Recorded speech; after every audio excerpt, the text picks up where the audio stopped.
Hi friends, ఇందులో ఒక serious విశ్లేషణ ఉంటుంది, ఆసక్తికరమైన విశ్లేషణ ఉంటుంది. మొత్తం వీడియో వినండి. వీడియో నచ్చితే లైక్ కొట్టండి. మీరేమనుకుంటున్నారో మీ అభిప్రాయాలను కామెంట్ సెక్షన్లో రాసి మాతో పంచుకోండి. ఇప్పుడు లేటెస్ట్గా మహాభారతం బ్యాక్డ్రాప్లో ఒక భారీ బడ్జెట్ సినిమా ఒకటి ప్లాన్ చేసి సినిమా ఎవరన్నా తీశారనుకుందాం. ఆ సినిమా భీముడు బకాసురుణ్ణి చంపినటువంటి సినిమా. దానికి ముందు ఏం జరిగింది, దాని తర్వాత ఏం జరిగింది అనేది సినిమాలో పెట్టారనుకుందాం. హీరో పాత్రలు వేసే వ్యక్తి ఉంటాడు కదా, ఇప్పుడు మీకు బాగా తెలిసిన పవర్ఫుల్ హీరోను ఒక ఆయనను గుర్తు చేసుకోండి.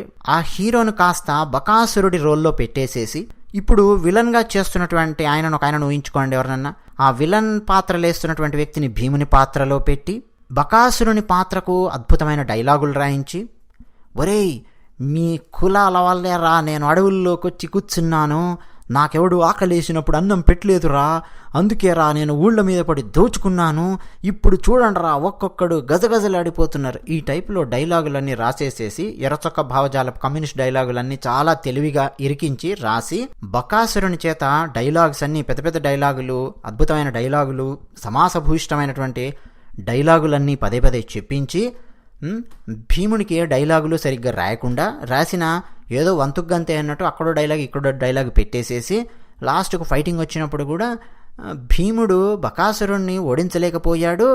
ఏదో బకాసురుడు ఆయన ఛాన్స్ ఇచ్చాడు కాబట్టి భీముడు బకాసురుణ్ణి చంపగలిగాడు, లేకపోతే అసలు చంపేవాడే కాదు, అంత సీన్ లేదు భీమునికి అన్నట్టు సినిమాలో చూపించారనుకోండి.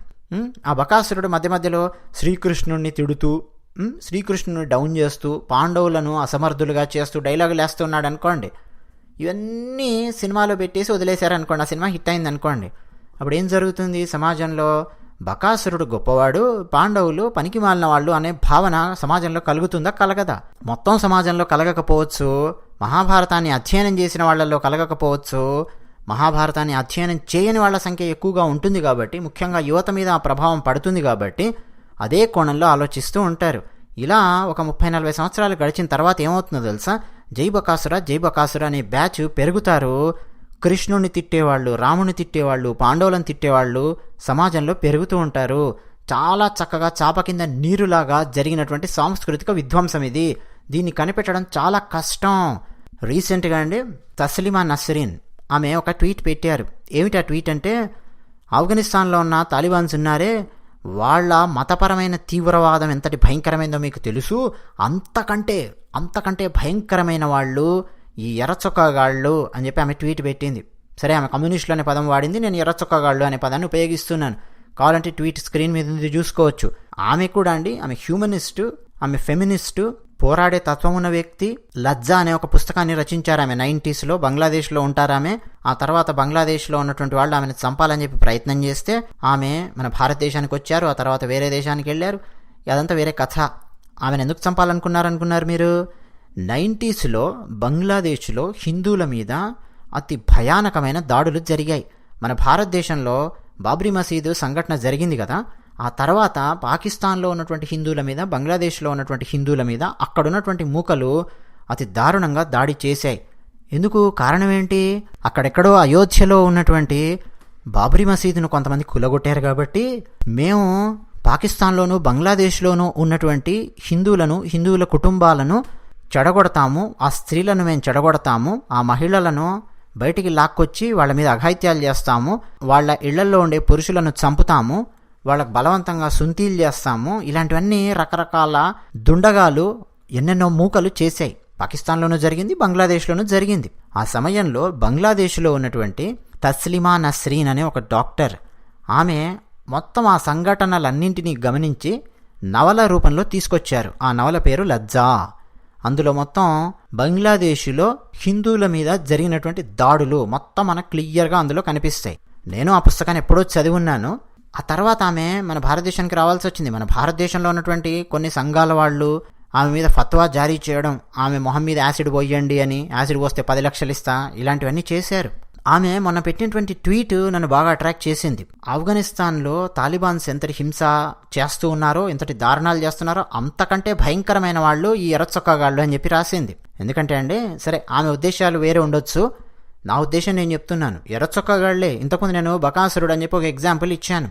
మనకు తమిళనాడులో అండి ఈ ఎర్రచొక్కగాళ్ళు అందరూ కలిసి రకరకాల సంఘాల పేర్లు పెట్టి మొత్తానికి దాన్ని ఒక ఉద్యమంలాగా తయారు చేశారు. దాని పేరు పెరియార్ ఉద్యమము. స్త్రీల మెడలల్లో ఉండే మంగళసూత్రాలను తీయించడము, రామాయణానికి వ్యతిరేకంగా వ్యాసాలు రాయించడము, రామునికి వ్యతిరేకంగా వ్యాసాలు రాయించడము, కృష్ణునికి వ్యతిరేకంగా వ్యాసాలు రాయించడము, ఎన్ని రకాల తెలివితేటలుంటే అన్ని రకాల తెలివితేటల్ని ఉపయోగించి ఎక్కడికక్కడ యాంటీ బ్రాహ్మణిజం, బ్రాహ్మణవాదాన్ని వ్యతిరేకిస్తూ ఉన్నట్టుగా తీసుకొచ్చి ఒక కులానికి వ్యతిరేకంగా పనిచేసేవాళ్ళు కొంతమంది, హిందూ మతానికి వ్యతిరేకంగా పనిచేసేవాళ్ళు కొంతమంది, ఇలా రకరకాలుగా పనిచేయడం మొదలుపెట్టారు. మన విశ్వవిఖ్యాత నటనాయక కమల్ హాసన్ గారి మీద కూడా ఆ ప్రభావం విపరీతంగా ఉంది. రజనీకాంత్ గారి మీద లేదు ఆ ప్రభావం, కానీ కమల్ హాసన్ గారి మీద ఉంది. తమిళనాడులో వచ్చే చాలా సినిమాల మీద ఆ ప్రభావం అనేది సుస్పష్టంగా కనిపిస్తుంది. అలా తమిళనాడులో కర్ణ అని చెప్పి ఒక సినిమా వచ్చింది. ఆ సినిమాలో కర్ణుని హీరో చేసేశారు. ఎవరయ్యా కర్ణుడు అంటే శివాజీ గణేశన్. అర్జునుడు ఎవరయ్యా అంటే చిన్న చిన్న పాత్రలు వేసినటువంటి వ్యక్తి, ఆ తర్వాత చిన్న చిన్న సినిమాలలో హీరోగా వేసినటువంటి వ్యక్తి ఒక ఆయన ఉన్నారు. ఆయనను అర్జునుని పాత్రలో పెట్టారు. ఎవరా అర్జునుడు అంటే ఘర్షణ, అభినందన ఇలాంటి కొన్ని సినిమాలు వచ్చాయి. కార్తీక్ యాక్ట్ చేశాడు. ఆ కార్తీక్ తండ్రి ఆయన. పెద్ద హీరో ఏం కాదు ఆయన, భారీ హీరో ఏం కాదు, చిన్న చిన్న సినిమాలలో ఆయన నటిస్తూ ఉన్నారు. చిన్న సినిమాలకు హీరో. ఆయననేమో అర్జునుని పాత్రలో పెట్టి అద్భుతంగా డైలాగులు చెప్పే శివాజీ గణేశన్ గారిని కర్ణుడి పాత్రలో పెట్టి ఇక సినిమా తీశారు. ఆ సినిమా మొత్తం చూస్తే మీకు అడుగడుగున బ్రాహ్మణులకు వ్యతిరేకంగా పనిచేయడము, కృష్ణునికి వ్యతిరేకంగా పనిచేయడము, పాండవులకు వ్యతిరేకంగా పనిచేయడము, ఇదే మనకు కనిపిస్తుంది. దుర్యోధనుడిని, కర్ణుడిని విపరీతంగా హైలైట్ చేయడం మనకు కనిపిస్తుంది. దానికి ఉదాహరణగా ఇతిహాసం ఛానల్లో నేను ఒక వీడియో కూడా పెట్టాను. మీకు ఆసక్తి ఉంటే చూడండి. ఇదిగో థంబ్నెయిల్ నేను చూపిస్తూ ఉన్నాను. ఆ సినిమాలో కర్ణుని కొడుకుగా డైపర్ బుడ్డోడుగా ఉండే ఒకడిని కర్ణుడి కొడుకులాగా పెడతారు. మీరు కావాలంటే నేను ఇచ్చిన విశ్లేషణ చూడండి, ఆ తర్వాత మీకే తెలుస్తుంది ఏ స్థాయిలో భారతీయ సనాతన ధర్మం మీద సినిమాల ద్వారా విషం కక్కారో తెలుస్తుంది. అది ఒకటి. ఆ సినిమాలో నందమూరి తారక రామారావు గారు శ్రీకృష్ణుని పాత్రలో నటించారు. నందమూరి తారక రామారావు గారు చెన్నైలో ఉన్నారు చాలా సంవత్సరాల పాటు. ఆయన మీద కూడా ఆ ప్రభావం పడింది. ఆ యాంటీ బ్రాహ్మణిజం ప్రభావము, పెరియార్ ఉద్యమ ప్రభావాలు అవన్నీ కూడా ఆయన మీద పడ్డాయి. నేను చెప్పడం కాదు, నందమూరి తారక రామారావు గారు ఉన్నప్పటి నుంచి ఉన్న జర్నలిస్ట్స్ ఉన్నారు. అది కూడా ఎవరనుకుంటున్నారు?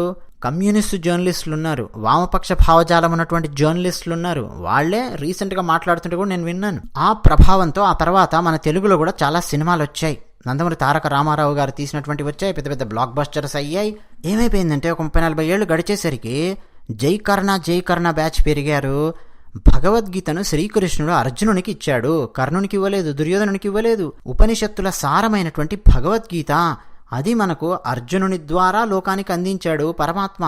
అర్జునుని, కృష్ణుని పక్కన పెట్టేసేసి కర్ణుని నెత్తిమీదికి ఎత్తుకునేటటువంటి వాళ్ళ సంఖ్య పెరిగింది. అంతేకాదు కృష్ణ గారి సినిమాలు కూడా కొన్ని వచ్చాయి. ఏకలవ్య అని చెప్పి సినిమా వచ్చింది. అందులో చూడండి, అర్జునుని పాత్రనేమో శరత్ బాబు గారిని పెడతారు. ఏకలవ్యుని పాత్రలో ఎవరున్నారయ్యా అంటే హీరో కృష్ణ గారు ఉన్నారు. అద్భుతమైన డైలాగ్స్, కులాల మీద డైలాగ్స్ ఇవన్నీ పెట్టేశారు. కానీ ఒరిజినల్గా ఉన్నదేంటి? అది లేదు. ఒరిజినల్గా మహాభారతంలో ఉన్నటువంటి దాన్ని రకరకాలుగా వక్రీకరించి సినిమాల ద్వారా ప్రచారం చేస్తూ రావడం వల్ల ఈ పెరియార్ ఉద్యమ ప్రభావం అన్నమాట. ఏం జరిగిందంటే మహాభారతంలో మనం ఇష్టపడాల్సినటువంటి పాత్రలు, మనం హక్కున చేర్చుకోవాల్సినటువంటి పాత్రలు, శ్రీకృష్ణ పరమాత్మ ఇష్టపడినటువంటి పాత్రలు, శ్రీకృష్ణ పరమాత్మ ఎటువైపు నిలబడ్డాడో ఆ పాత్రలు కాస్త అసమర్థుల్లాగా మార్చేసేసి దుష్ట పాత్రలను మొత్తం అద్భుతమైన వాళ్ళు, గొప్పవాళ్ళు అన్నట్టు నెత్తికెత్తుకునేలాగా మొత్తం ప్రచారం అనేది చేసుకుంటూ వచ్చారు. అలా చెప్పడానికి ఎన్నో ఉదాహరణలు ఉన్నాయండి. ఉదాహరణకు ద్రౌపది వస్త్రాపహరణం జరుగుతోంది అనుకోండి. ఆ సమయంలో సినిమాలో కర్ణుడు ఏం చేస్తాడంటే నేను వాకౌట్ చేస్తున్నానని చెప్పి బయటికి వెళ్ళిపోతాడు. అలాంటి సినిమాలో చూడండి మీరు. మహాభారతం ఒకసారి చదవండి నాయన, తెలుగు మహాభారతం చదవండి. నన్నయ తిక్కన ఎర్రన రచించింది. అందులో కర్ణుడు వాకౌట్ చేస్తాడా, ఇలాంటి పిచ్చ మాటలు మాట్లాడతాడో చూడండి. ద్రౌపది గురించి చాలా నీచమైన మాటలు మాట్లాడతాడు కర్ణుడు. అసలు ఆ ద్రౌపది వస్త్రాపహరణం చేయమని చెప్పేదే కర్ణుడు. దుర్యోధనుడికి కూడా రాదు ఇంకా ఆలోచన.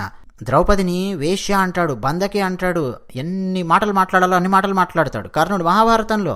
సినిమాలో అది మనకు పెట్టరు. ఎందుకని? సినిమాలో కర్ణుడిని హైలైట్ చేయదలుచుకున్నారు. అలా చేసుకుంటూ వచ్చారు. అది ఎంతటి సాంస్కృతిక విధ్వంసాన్ని చేసింది అన్నది ఆ తర్వాత అర్థమవుతుంది. ఇప్పుడు ఎవరన్నా మహాభారతాన్ని అధ్యయనం చేసి చెప్పడానికి ప్రయత్నం చేస్తే కర్ణుడి అభిమానులు వాళ్లను తిట్టడానికి వస్తూ ఉంటారు. అది జరిగేది. మీరు ఇతిహాసం ఛానల్లో క్రితం 3-4 రోజుల నుంచి కొన్ని వీడియోస్ మేము పెట్టాం. ఆ వీడియోస్ చూడండి. ఆ వీడియోస్ కింద కామెంట్స్ ఒకసారి చదవండి, మీకు తెలిసిపోతుంది. పోనీ తెలుగు మహాభారతం నేను నమ్మనండి, నన్నయ్య మీద, తిక్కన మీద, ఎర్రన మీద నాకు గౌరవం లేదండి, నేను వ్యాసుడు రాసిందే నమ్ముతాను అన్నారనుకోండి, సరే మంచిది. వేదవ్యాసుడు రచించిన మహాభారతాన్ని తీసుకోండి ఆయన, చదవండి. ద్రౌపది వస్త్రాభరణం జరిగినప్పుడు కర్ణుడు వాకౌట్ చేశాడా, అక్కడే కూర్చున్నాడా, ఏమేం పిచ్చ మాటలు మాట్లాడాడు ఓసారి చదవండి మొత్తం. వ్యాసుడు రచించిన మహాభారతం. కర్ణుడు వాకౌట్ చేయలేదు. ఇలా మొదలుపెట్టి ఎన్నెన్నో ఉన్నాయండి. భీముడు కర్ణుణ్ణి ఓడించాడు, దాన్ని మనకు సినిమాలలో చూపించారు. నేను మీకు ఉదాహరణ కూడా చెప్తాను. మహాభారతం ద్రోణ పర్వం 14వ రోజు యుద్ధంలో భీముడు కర్ణుణ్ణి వరుసగా ఓడిస్తూనే ఉన్నాడు. కర్ణుని చేతిలో ఉండే ధనస్సును ముక్కలు చేశాడు భీముడు. ఎలా ముక్కలు చేశాడు? గద విసిరి ముక్కలు చేయలేదు.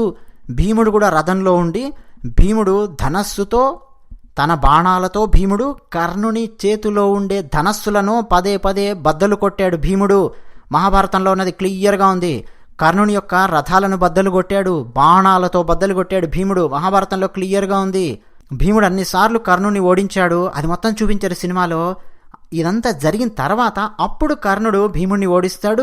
ఒరే తిండిపోతా, నీకెందుకురా యుద్ధము అంటాడు. కుంతికిచ్చిన మాట గుర్తొస్తుంది. ఇదంతా తర్వాత ఉంటుంది. ఈ సీన్ని మాత్రం సినిమాలలో పెడతారు. ఏ సీన్ని? కర్ణుడు భీముడిని ఓడించి ఒరే తిండిపోతా అని తిట్టినటువంటి సీన్ని మాత్రం సినిమాలో పెట్టి, దానికంటే ముందు భీముడు చాలాసార్లు కర్ణుని ఓడించాడే, దాన్ని మాత్రం సినిమాలో పెట్టరు. ఎందుకని? అలా పెడితే భీముడు హైలైట్ అవుతాడు కదా. భీముడిని హైలైట్ చేయదలుచుకోలేదు, పెట్టలేదు, అంతే. కర్ణుడిని హైలైట్ చేయదలుచుకున్నారు, ఆ పార్ట్ పెట్టేస్తారు. ఆ తర్వాత కూడా అదే రోజు కర్ణుడు సాత్యకి చేతిలో ఓడిపోతాడు, అది కూడా పెట్టారు సినిమా లోపల. మహావీరుడు డబ్బా కొట్టుకుంటూ వచ్చేశారు. ఆయన ఏమేమి ఓడిపోయాడు, ఎన్నెన్నిసార్లు ఓడిపోయాడు, అది మాత్రం చూపించారు. ఉత్తర గోగ్రహణం జరిగినప్పుడు కర్ణుడు ఏమైందండి, అదే మీకు నర్తనశాలలో కనిపిస్తుంది మళ్ళీ. కానీ ఆ సినిమాలు తీసిన సంవత్సరాలకు, ఆ సినిమాలు తీసిన విధానానికి, తర్వాత వచ్చిన సినిమాలు తీసిన విధానానికి చాలా తేడా ఉంది. ఇది వ్యక్తుల వల్ల కాదు, చాలామంది కూడబలుక్కొని పనిచేసినటువంటి టీమ్స్ ఉన్నాయన్నమాట. For example Danaveera Soora Karna cinema ఉందండి, దానికి పనిచేసినటువంటి రైటర్ ఉన్నారు, కొండవీటి వెంకట కవి గారు. ఆయన ఎవరు అనుకుంటున్నారు? హేతువాది, ఆయన కమ్యూనిస్ట్. ఆయన రాసినటువంటి సినిమాలలో త్రిపురనేని రామస్వామి చౌదరి గారు లాంటి కమ్యూనిస్టు, హేతువాది భావజాలం ఉన్నటువంటి ఆ రచనలు అవన్నీ కూడా ప్రతిబింబిస్తూ ఉంటాయి. ఆయన శిష్యుడే కత్తి పద్మారావు గారు, హేతువాది, బ్రాహ్మణవాదానికి వ్యతిరేకంగా పోరాడుతూ. కత్తి పద్మారావు గారు కొండవీటి వెంకటకవి గారి శిష్యుడు. వీళ్ళందరూ అన్నమాట ఆ సినిమాలకు డైలాగులు రాసేది. పాపం ప్రజలకేమో తెలీదు, మా హీరో ఉన్నాడు, పెద్ద హీరో ఉన్నాడు, అద్భుతంగా ఉంది, డైలాగులు చెప్తున్నారు అని చెప్పి సినిమా చూస్తారు. అదే నిజం అనుకుంటారు. అదే మనసు మీద ప్రభావం పడుతుంది.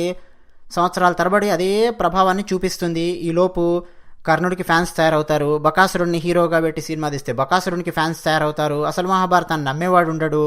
ఓ పక్క భారతీయ సనాతన ధర్మం మీద ఎన్ని రకాలుగా విధ్వంసం జరగాలో, ఎన్ని రకాలుగా దాడి జరగాలో అన్ని రకాలుగా దాడి జరుగుతూనే ఉంటుంది.